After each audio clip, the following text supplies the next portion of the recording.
Everyone, আমার mini ব্লগে আপনাদের স্বাগত। তো এটা ছিল আমাদের গোয়া তৃতীয় দিনের ব্লগ। তো তৃতীয় দিনে আমরা অনেকগুলো জায়গায় ঘুরি, তার মধ্যে অ্যাকচুয়ালি আমরা নর্থ গোয়াটাই তৃতীয় দিনটা ঘুরেছিলাম। সব জায়গা তো তৃতীয় দিনে কভার করা যায়নি, কয়েকটা বিচ আমরা গেছিলাম। প্রথমে গেছিলাম এই যে মাজোর্দা বিচ, এখানটায় হচ্ছে গিয়ে আমাদের লঞ্চে করে একদম মাঝ সমুদ্রে নিয়ে যায়, আর এখানেও অনেক কিছু দৃশ্য দেখতে দেখতে নিয়ে যায়। মাঝ সমুদ্রে নিয়ে যাওয়ার কারণ হচ্ছে এখানে অনেক ডলফিন আছে, তো সেই ডলফিন দেখানোর জন্যই আমাদেরকে মাঝ সমুদ্রে নিয়ে যায়। এটা একটা জেলখানা টাইপের কিছু একটা ছিল, আমার এই মুহূর্তে মনে নেই।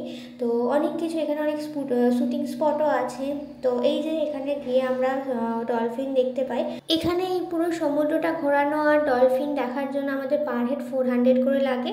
তারপর সেখান থেকে আমরা ডলফিন দেখে ওপরে আসি, এবং প্রচণ্ড গরম যেহেতু ছিল সেই জন্য একটু ডাব খাই। ডাব খেয়ে একটু শরীরটা ঠান্ডা করে আরও অনেকগুলো জায়গায় যাই। এটা আমরা গিয়েছিলাম হচ্ছে আগোড়া ফোর্ট। এখানে প্রথমে টিকিট কাউন্টারে গিয়ে টিকিট করতে হয়, মানে এন্ট্রির জন্য। তো তারপর সেখান থেকে আমরা এন্ট্রি করে আগোড়া ফোর্টের ভেতরে ঢুকি। এই যে ভেতরটা হচ্ছে খুবই সুন্দর, অনেকটা জায়গা নিয়ে। আমার পার্সোনালি গোয়া খুব ভালো লেগেছে, আমি তো সময় সুযোগ পেলে আবারও যাব। আর যেহেতু সমুদ্র এলাকা সেই জন্য রোদ গরমটা একটু দিনের বেলাটা ভালোই ছিল, আর রাতের দিকে ওয়েদার ভালো ছিল।